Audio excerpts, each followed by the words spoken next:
अरण्य में 88,000 शौनकादि मुनि एकत्रित हुए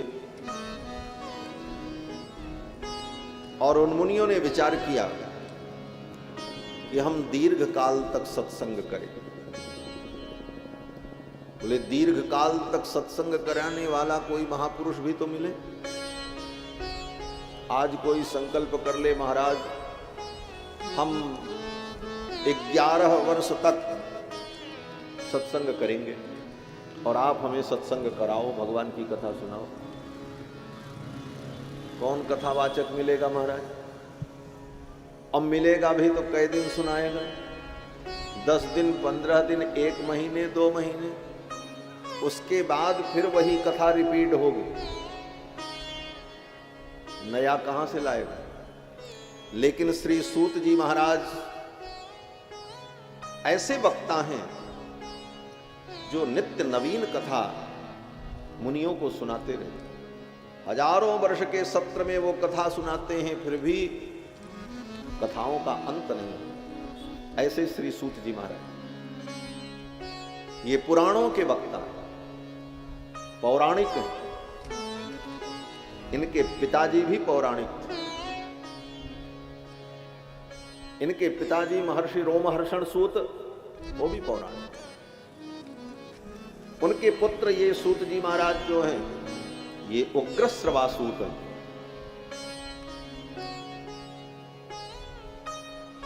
इनके पिताजी पहले कथा सुनाते थे ऋषि मुनियों को नैमिषारण्य में। श्री बलराम जी महाराज तीर्थ यात्रा करने के लिए निकले और तीर्थ यात्रा करते करते नैमिषारण्य पहुंचे तो बलराम जी ने देखा सूत जी महाराज व्यासपीठ पर बैठ करके कथा सुना रहे थे। बलराम जी संकर्षण है, शेषावतार है, भगवान की विभूति है। बलराम जी को लगा कि ये तो मर्यादा का लोप हो रहा, शास्त्र की मर्यादा और सनातन धर्म की मर्यादा का हनन हो रहा है। एक सूत व्यासपीठ पर बैठकर कथा सुना रहा है, ये कार्य इसका नहीं। और श्री बलराम जी ने क्रोध में आकर के सूत जी का वध कर दिया, मार दिया। इस कथा की बड़ी प्रासंगिकता है। सूत जी महाराज परम पवित्र हैं, अधिकारी वक्ता हैं, लेकिन बलराम जी को भ्रम हो गया सूत शब्द से। सूत शब्द से उनको भ्रम हुआ कि ये सूत हैं, तो कथा कैसे सुना रहे? सूत का मतलब रथ चलाने वाला जो होता है उसको सूत कहते हैं। सूत, मागध, बंदी, ये राजाओं के यहां राजा के कार्य का संपादन करने के लिए रथ इत्यादि चलाना, गुणगान करना, ये सब उनका कर्म होता है। बलराम जी को लगा कि ये सूत होकर कथा सुना रहे हैं, ये तो इसके अधिकारी नहीं, ये इनका कार्य नहीं है। इसलिए बलराम जी ने सूत जी का वध कर दिया। जब सूत जी का वध कर दिया तो सारे मुनि महात्मा जो श्रोता थे वो दुखी हो गए। उन सब ने कहा, महाराज आपने सूत जी को मार दिया, अब हम लोग कथा किससे सुनेंगे? तो बलराम जी ने कहा, ये सूत थे, इनको कथा सुनाना नहीं चाहिए था, ये इसके अधिकारी नहीं थे। तो मुनियों ने कहा, ये सूत इनका नाम है,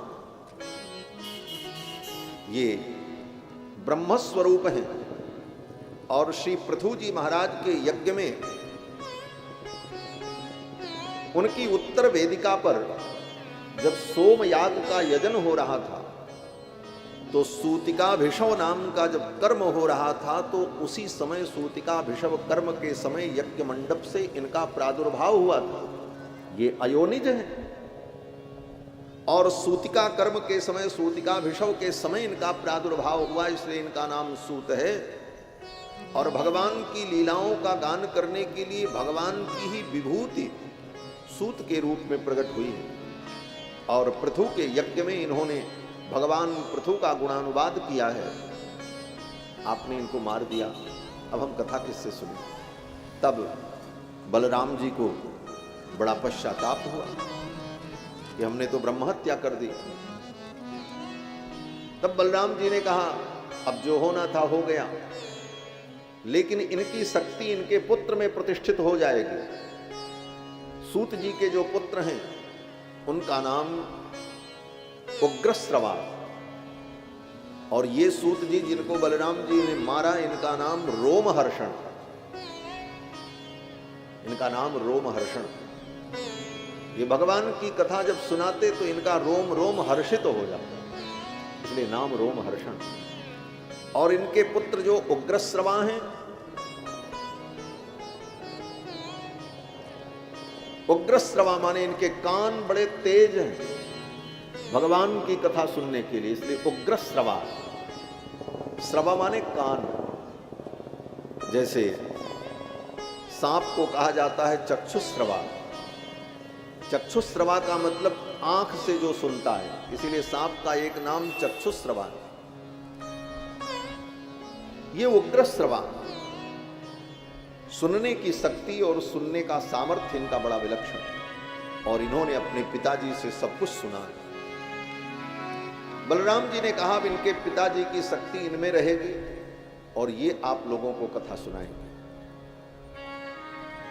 और उन्हीं को व्यासपीठ पर बैठा दिया।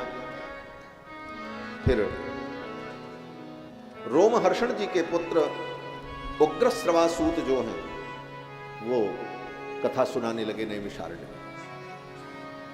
बलराम जी को ब्रह्म हत्या लग गई। फिर तो बलराम जी ने अपनी ब्रह्म हत्या का प्रायश्चित करने के लिए अनेक तीर्थों में जाकर के स्नान किया, अपने प्रायश्चित किया ब्रह्म हत्या के पाप। बलराम जी भगवान की विभूति हैं, साक्षात संकर्षण, इनको पाप स्पर्श भी नहीं कर सकता। रोमहर्षण क्या कहें, संपूर्ण सृष्टि को ये मार डालें फिर भी इनको हत्या नहीं लगेगी, क्योंकि इनका काम ही यही है। संकर्षण का काम यही, संहार, ये संहार के मूल हैं। इन्हीं संकर्षण की शक्ति से संयुक्त होकर भगवान शंकर संहार करते। मूल तत्व भगवान शंकर्षण ही। तो जो संपूर्ण सृष्टि का संहार कर देता है उसे कोई हत्या नहीं लगती। उन संकर्षण को सूत जी को मारने पर ब्रह्म हत्या लगे, ये तो प्रश्न ही नहीं है। परंतु लोक लीला में मर्यादा की रक्षा के लिए भगवान तदनुकूल आचरण करते, इसलिए बलराम जी ने कहा मैं भी प्रायश्चित करूंगा, मुझे प्रायश्चित करना है। अब राम जी ने रावण को मारा, तो रावण को मारने पर राम जी को कोई प्रायश्चित लगेगा? साक्षात भगवान है, उनको कौन प्रायश्चित कौन पाप? भगवान पाप पुण्य से परे। पाप पुण्य का बंधन जीव को होता है, परमात्मा को नहीं। परमात्मा तो उसका नियामक होता है। पाप क्या है पुण्य क्या है इसे तय करना, उसका नियमन करना, उस विधान को संचालित करना, ये भगवान का काम है। भगवान पाप पुण्य से परे। क्यों? बोले जब सर्वोपरि भगवान है तो भगवान में अगर पाप माना जाए कि उनसे पाप हो गया तो पाप का फल तो दंड होता है, तो फिर भगवान को दंड देगा कौन? प्रश्न तो यही खड़ा है। और अगर भगवान पुण्य करें और पुण्य का फल उनको दिया जाए तो उनको पुण्य का फल कौन देगा? और पुण्य का फल क्या देगा? जो आप्त काम पूर्ण काम परम निष्काम है उनको पुण्य का फल क्या मिलेगा और उनको जरूरत क्या है? इसलिए भगवान पुण्य पाप के बंधन से परे। इन बातों को जो लोग नहीं समझते वो कहते भगवान ने तो ऐसा किया, भगवान ने तो ऐसा किया। भगवान कुछ भी करें सब ठीक है, वो भगवान है, वो इन सब चीजों से परे है। तो बलराम जी के लिए पाप पुण्य की कोई बात ही नहीं, लेकिन लोक मर्यादा में लोक लीला के लिए उन्होंने प्रायश्चित किया। राम जी ने भी इसीलिए प्रायश्चित किया। राम जी ने रावण का वध किया तो अयोध्या आने के बाद राम जी ने गुरुदेव वशिष्ठ से कहा कि ब्राह्मण की हत्या का जो पाप है उस पाप की निवृत्ति के लिए कौन सा यज्ञ किया जाए।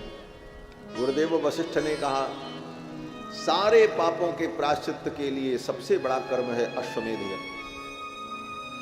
तो भगवान ने कहा फिर अश्वमेध ही किया। तो अश्वमेध यज्ञ करके राम जी ने एक मर्यादा स्थापित की कि हमने प्रायश्चित किया। तो बलराम जी ने भी मर्यादा स्थापित की, उन्होंने तीर्थाटन किया और प्रायश्चित किया।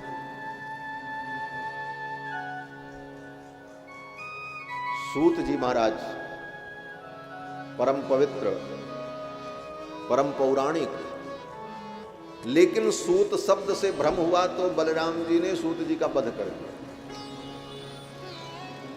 इतनी बड़ी मर्यादा थी। और आज बोले आज व्यासपीठ पर कोई बैठ के कथा सुनावे, कोई मर्यादा नहीं रह गई, सारी मर्यादाएं नष्ट होती जाती। इसीलिए कथाओं का कोई प्रत्यक्ष फल नहीं दिखाई पड़ता। इन्हीं कथाओं को सुनकर लोगों के पाप नष्ट हो गए, लोग पवित्र हो गए, उन्हें भगवत प्राप्ति हो गई, उन्हें भगवत तत्व का बोध हो गया, अज्ञान अविद्या की निवृत्ति हो गई। और आज बोले गली गली में कथा हो रही। ये मैं नहीं कह रहा हूं, श्री व्यास जी महाराज कहते हैं